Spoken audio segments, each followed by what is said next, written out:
name and it's been said 500 times, but I always feel compelled to introduce myself when beginning a talk because that's just how it is. So what's up? I'm Skye, and today I'm here to tell you guys about some work I did during the tail end of my undergrad on a very special black hole candidate within our galaxy. Don't worry about all the words on screen, black hole candidate. It's specifically an X-ray binary and an outburst in 2019. I'll explain what all that means as we go. But to start off with, an outline and some terminology. You aren't expected to memorize all this. I'll be giving you reminders as we go. But as an outline, first I'm going to start off with what black holes are, take us up to speed. Then I'm going to get into what X-ray binaries are, which are an important class of objects that help us study black holes within our galaxy. Then we'll take a look at our own source. We're going to take a look at how we observe these sources. Right, this is an X-ray astronomy. X-ray telescopes do we use and how do they work? Then we're going to get into the good stuff. Why do we care about these objects? What are some phenomena that we observe with these objects? And how do we actually, take them out of that data? Some terminology on the right here. This is just like a primer, right? So X-ray astronomy, the photon energy unit that we're going to use is the kilo-electron volt. But whenever we're reporting energy like output by any kind of transient event, use the erg, which is 10 to the minus 7 joules. That's the CGS unit of energy. Don't ask me why we still use these stupid units. I don't know. When I say harder and softer, that refers to higher and lower energy X-rays, respectively, sort of like arbitrarily, right? Just like you say bigger and smaller. Harder means higher energy, softer means lower energy. That's just some jargon in the field. Some astronomy, just basic astronomy primers at the bottom. When I say inclination, that means the angle of a source with respect to us. 0 degrees means edge on, and 90 degrees would mean face on, right? Because in astronomy, a lot of systems are things that orbit each other in a plane. When I say reflection, I don't literally mean like light bouncing off of something. I mean reprocessing of photons through a dense medium. When I say spectrum, I mean functional dependence between energy and the intensity of radiation that we're receiving. And then light curve is time versus intensity. Right. So those are fairly straightforward. And then a path spectrum is the Fourier transform of a light curve. So we swap into frequency space. The bottom, when I say main sequence star, that means a regular old star like our sun or any ones that you're seeing up in the night sky. Residuals refer to the modeled, when we model things and then we subtract from the real data, you end up with what's called residuals, and that lets us see features that we're missing out on when we model. I'll give you guys reminders for all these things as we go, I promise. And when you see MJD, that's short for modified Julian date, which is simply a count of days that have elapsed from some standard reference time. It's used as a sort of standard time-keeping aid in a lot of fields like astronomy. So now that you've got a little primer, we can get into the meat. So let's first start with, right, what is a black hole? Well, black holes are, in a sense, the most compact stellar remnants that you can have, right? So when a star around the mass of our sun dies, its core will be left behind and it'll crunch into what's called white dwarf stars, sustained by electron degeneracy pressure. If you get much heavier than that, then those electrons and those protons are going to force together and they're going to combine into neutrons, and that makes a neutron star, sustained by neutron degeneracy pressure. If you go much heavier than that, it turns out that there's nothing that can resist to the inward pull of gravity. And this is when you get a black hole, when gravity wins out over all the other three fundamental forces, right? And you end up with a region of space-time from which nothing can escape. So, as you can imagine, these are born from incredibly violent processes in the universe, like mergers between high-mass stars and the deaths of incredibly large stars. When a black hole is formed due to something called the no-hair theorem, they lose all parameters except for mass, angular momentum, and charge. Right, those are the three there. The reason this is called no-hair theorem is because C. Meissner, the guy who came up with it, said during a conference that black holes don't have hair, and then he presented this theorem, and everybody just took it at face value. I promise there's a more in-depth derivation, but I'm not getting into it here. So theoretically, based on some simulations, we expect about 100 million black holes to be formed within our Milky Way here, with 1 million of those being in binary systems, right? So in orbit around another object. the source that we're going to be looking at, right, Swift J1728.9-3613, I'm just going to call it Swift from here on out, is one such system, an X-ray binary. So remember I said black holes can only have three parameters, right? That's mass, angular momentum, charge.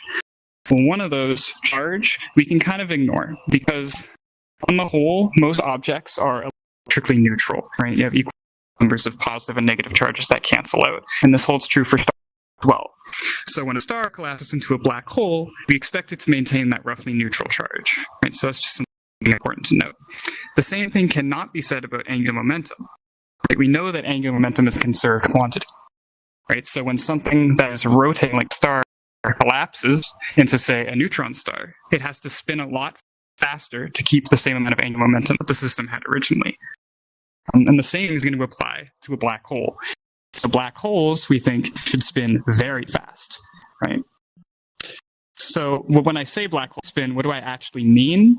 Well, there's a certain equality on the left here. I promise this is about as mathy as the talk for those of you who are not super inclined to this.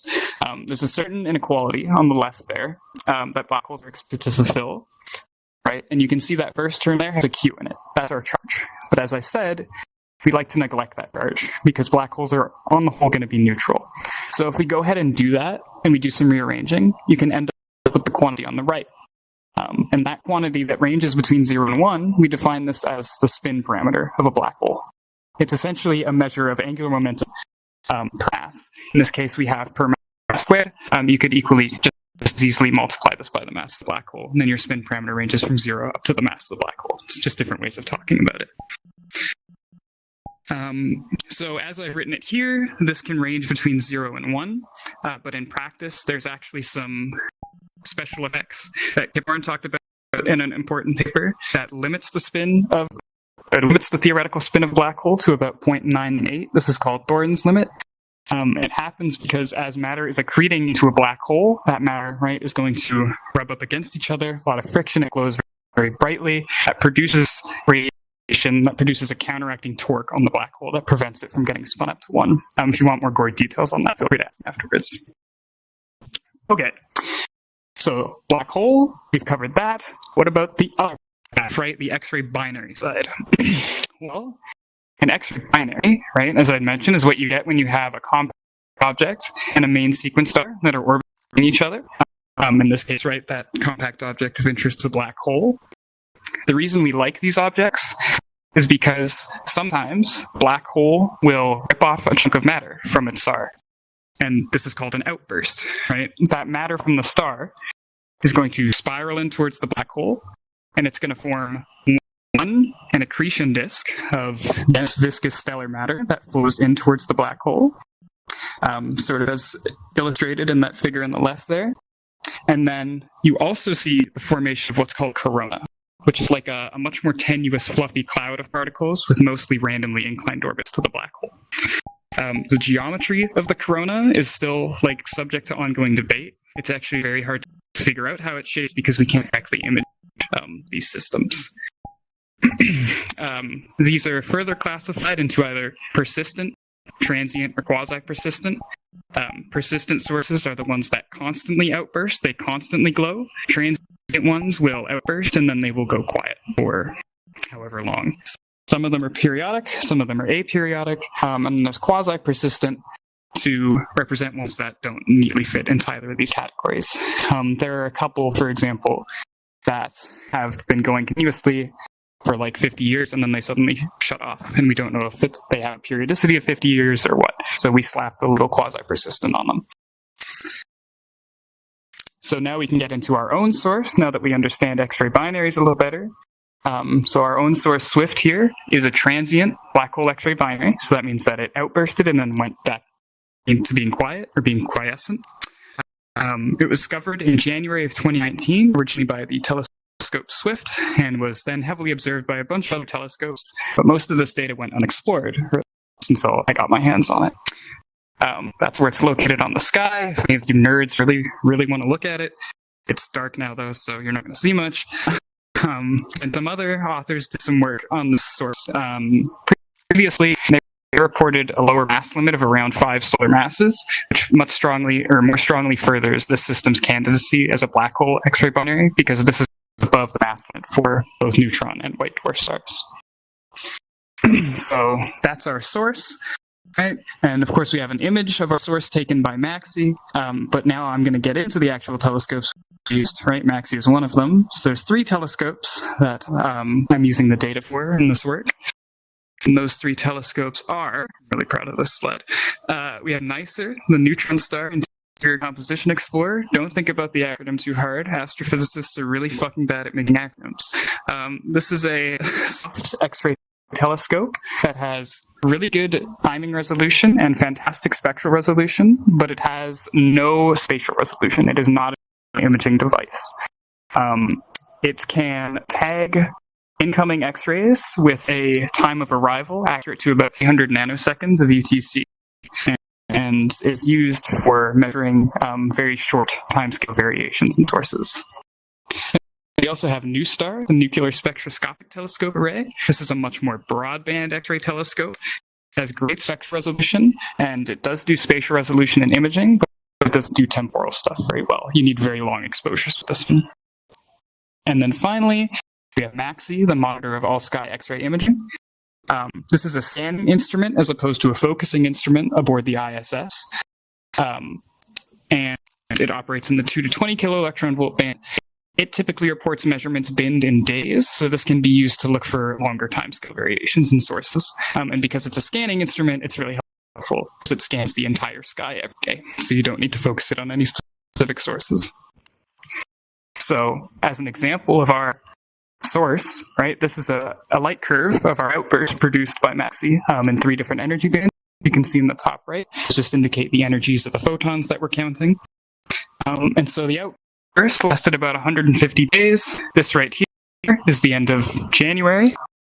And over here is wherever the outburst ended, 150 days after that. I actually have no idea. And those vertical lines there just represent some observations used. The orange ones are some nicer observations, and the blue ones are the big primary NuSTAR observation that we analyzed. Okay. Now you understand what we're talking about. I can get into the meat. What is some phenomenology that we observe with black hole X-ray binaries, right? And how do we actually measure that stuff? Well, first, and probably most pertinent to ask would be, what is the energy distribution of X-rays that we're receiving from an actively outbursting black hole, right? What does the spectrum of one of these things look like? I say there are 3-ish, main additive-ish components, because in reality, this is, of course, a nasty giant coupled system, and it's really hard to eke out the actual individual physics of what's happening. But conceptually, it suffices to sort of think of this as 3 bits that sort of add together. The first of those is emission straight from the corona itself of the black hole. Here I have the corona illustrated as like a jet. Right, remember I mentioned that the geometry of the corona is hotly debated still. I have it drawn here as a polar jet. It could also be, for example, like a sandwich on top of the accretion disk, or it could be a big spherical cloud. We're not sure. Right now I just have it drawn as a jet. But the coronal emission represents both emission from the hot electrons within the corona themselves and emission from the disk that has been upscattered through inverse compensation.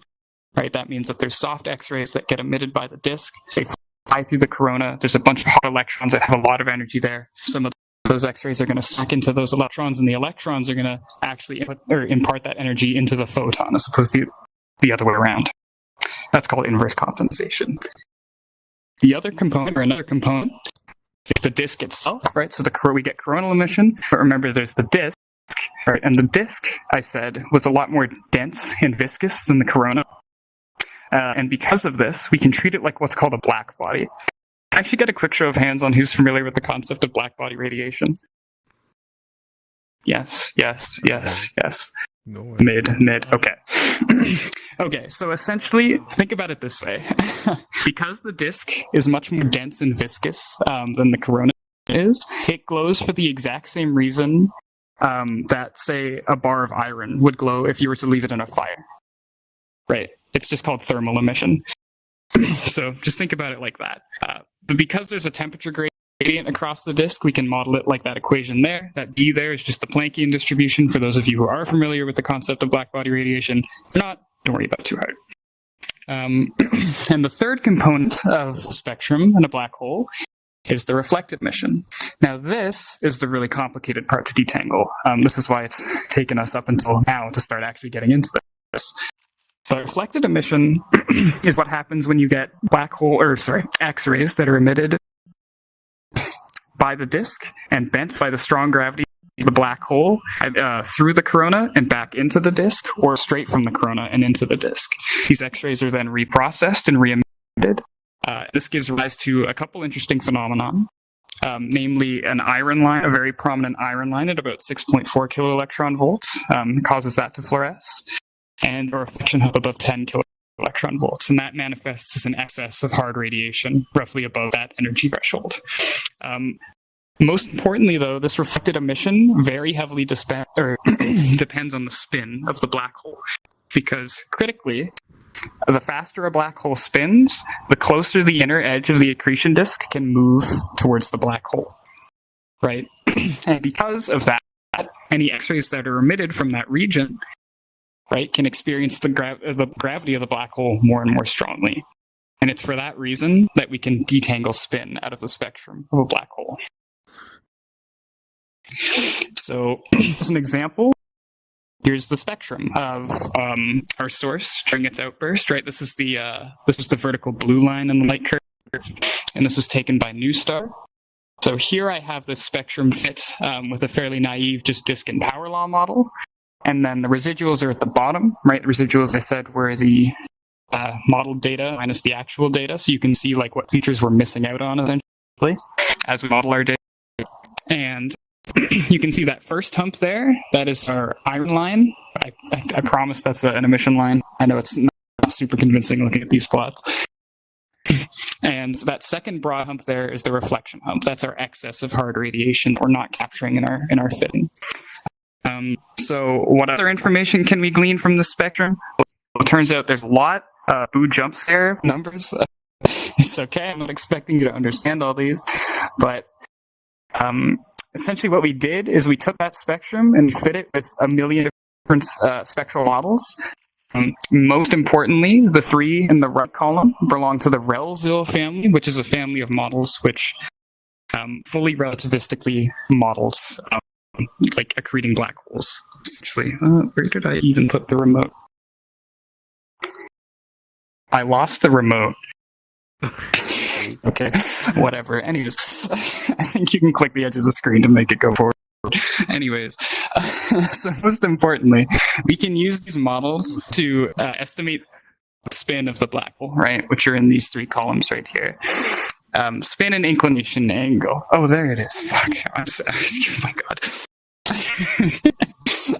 So most critically, we can use these models to estimate the spin and inclination angle of the black hole based on that reflection hump in the iron line that I was highlighting earlier. Inclination angle is important to include in this because high spin, low inclination angle states are degenerate with low spin, high inclination angle, and it can actually be very hard to tell those two apart. Doing all the fitting and filling in this table took me like 4 months, so that's why I always put this table in goddamn presentations, because I'm proud of it and need to. Okay, so measuring spin of a black hole, right? That's pretty cool. That's sort of our first main result we got here. But there's some other things we can look at, right? Like I said, that black holes can outburst in transient, like it's a transient outburst, right? So that means that the outburst probably evolves through time as well. And how does that happen? Well, it turns out black holes, as they outburst, they go through some distinct spectral states. And the way you can visualize these is by plotting them on what's called hardness intensity diagram. So I have a very idealized one on the left here, but the x-axis represents the hardness ratio, and what that is the counts a harder energy band divided by counts in a softer energy band. Right, where you draw that line is arbitrary. All that matters is we're looking at, on average, how high energy are the X-rays that we're receiving from the source. Right. On the x-axis, we have just brightness, intensity, anything like that. Flux, right? You'll get the same thing.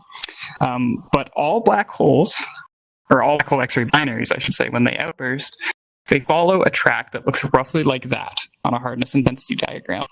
Right? They start in the bottom right corner there at the 0. That's referred to as the hard state. That's when the corona first forms, right? Because the corona is very tense. It can form, tenuous. It can form instantly. Whereas the disk takes a bit of time because it's very viscous and dense. It takes time to spiral in towards the black hole. From there, we move into the hard intermediate state, which is where the corona starts to disappear, the disk starts to get stronger, we have very prominent iron lines. There are also some timing phenomena that differentiate these phases that I've left out for brevity. It's a soft intermediate state. This may or may not be present depending on the source, it varies. And then there's a soft state, where the corona mostly disappears and it's just the disk. From there, the track reverses, and we make our way back towards the hard state, and then it goes into quiescence.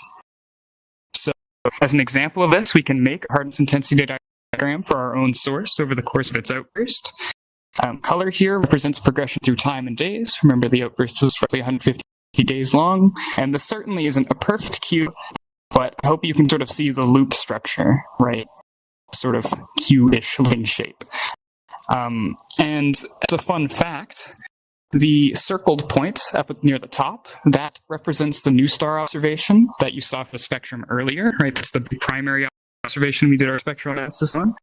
And as a aside, this was sort of a fun result. If you do the same thing on just that point, but you bin it on the order of like 100 seconds or so, so we're basically zooming in super far here into that one point, we noticed that there's two very distinct regions during our observation, which indicates the presence of what we like to call a blobby jet.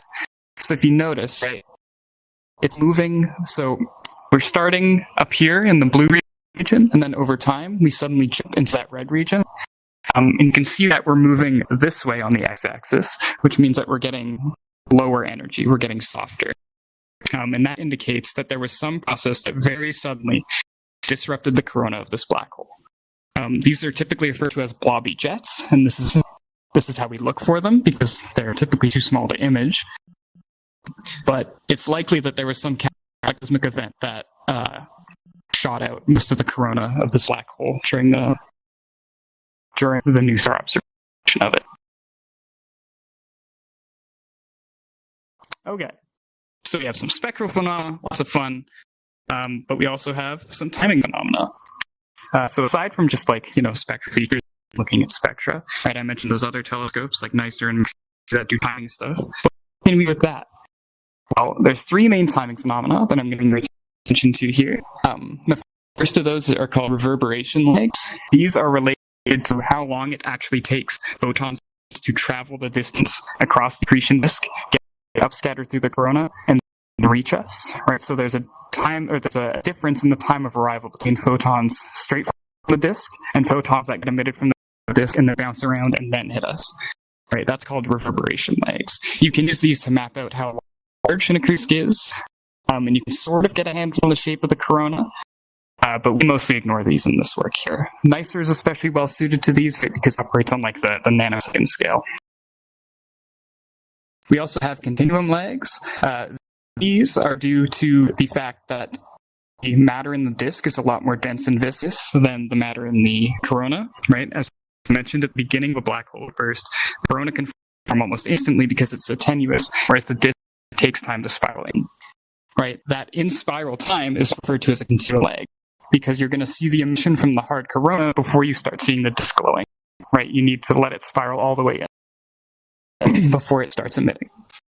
So these are typically on the order of like a couple days for very small black holes to like a couple months for galactic nuclei, black holes at the center of galaxies. So these vary very widely on timescales. And lastly, we have something that are called quasi-periodic oscillations in our sources. These are, as the name might suggest, almost periodic variations in brightness. They vary widely in their central frequency from low frequency QPOs at around like 0.1 hertz up to very high frequency at around 500 hertz.